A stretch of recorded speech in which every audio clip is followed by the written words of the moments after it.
It's not a secret that some treat our oceans as a dumping ground. According to seastewards.org, Americans generate 10.5 million tons of plastic waste a year, but recycle only 1 or 2% of it. An estimated 14 billion pounds of trash, most of it plastic, is dumped into the world's oceans every year. But enough of this trash talk. Let's get down to the harm this garbage is causing our ocean life. Well, I would hope we'd be more enlightened about throwing trash in the ocean. The environmental movement was supposed to educate people that no longer is the ocean simply a repository for our trash. All right, tag Dan. Yes. 38. 38. 27. 27. 01. Dr. Dan Abel, a marine biologist at Coastal Carolina University, has been taking his students out to Winyah Bay near Myrtle Beach for 15 years. The purpose of these trips is to catch, tag, and release sharks and later track their movements. Abel and his students bait 25 hooks on a long line that is 150 meters long. The line has floats and anchors at both ends. Once the lines are in the water, they soak for 30 to 45 minutes. The students then hand pull the line in, hoping they have a shark on one of the hooks. So the whole process of bringing a shark in on a line and tagging it takes about 3 minutes or less. It's a very efficient process.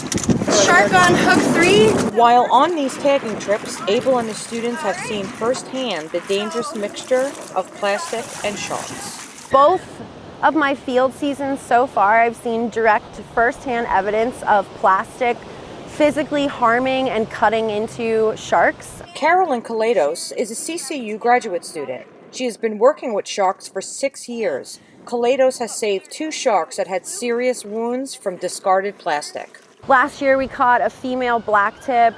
She was probably about 5 feet long, so it's about 1.5 meters, and she had monofilament, which is thick plastic cord that is commonly used in fishing nets and fishing gear. Basically makes a large diamond, and that diamond was caught around her neck right before her dorsal fins, and it had actually cut into her so deeply she had wounds showing her muscle underneath, and her skin had actually started growing over it. I had to physically cut the monofilament up and pull it out of her body. 2 weeks ago, we caught a similar size, about a 5-foot female sandbar this time, and she had a very similar situation, but with a different type of plastic. And this was a cord a flat, almost zip tie like material, but it was one continuous loop. And it was something you would see come over like a box or something in packaging. And it had trapped her in the same area, but she had horrible lacerations in the same area all the way around her whole body, and it had basically torn up her 5th gill slit. Abel says it is what you don't see that poses the biggest problem. Plastics don't ultimately break down entirely, but they break down into very small components which organisms ingest. And there are plasticizing chemicals in those particles, and the particles themselves can clog digestive tracts. And that is a big problem that biologists see in sea turtles. Meet Peach. She is spending some time at the South Carolina Aquarium. Caitlin McLaughlin, a sea turtle biologist, is treating her after she ingested fishing line. So she swallowed it. It went all the way down her esophagus, into her stomach, and then all the way into her intestines.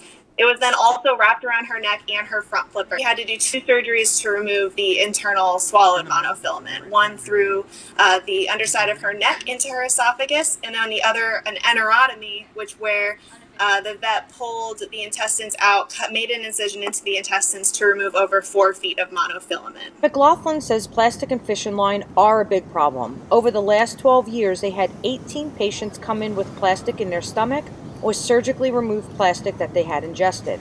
But it's not just fishing line. Balloons pose a big risk to sharks and sea turtles. For park ranger Ann Wilson, she cringes every time she sees a balloon flying near the ocean.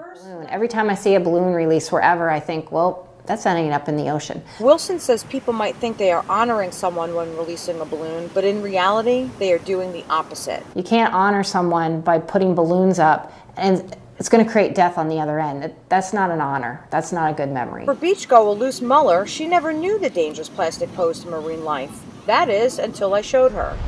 Do you know what that is? Oh, wow. Is that a shark? It's very disturbing. I honestly did not realize that that was happening and that was going on with the animals. These pictures left an impression on Muller and makes her more aware. I feel like a lot of people don't realize what they're doing and how it's affecting the animals out in the ocean. I feel like they just think, oh, it's okay, it's one piece of plastic, it won't do anything. But obviously you see the effects.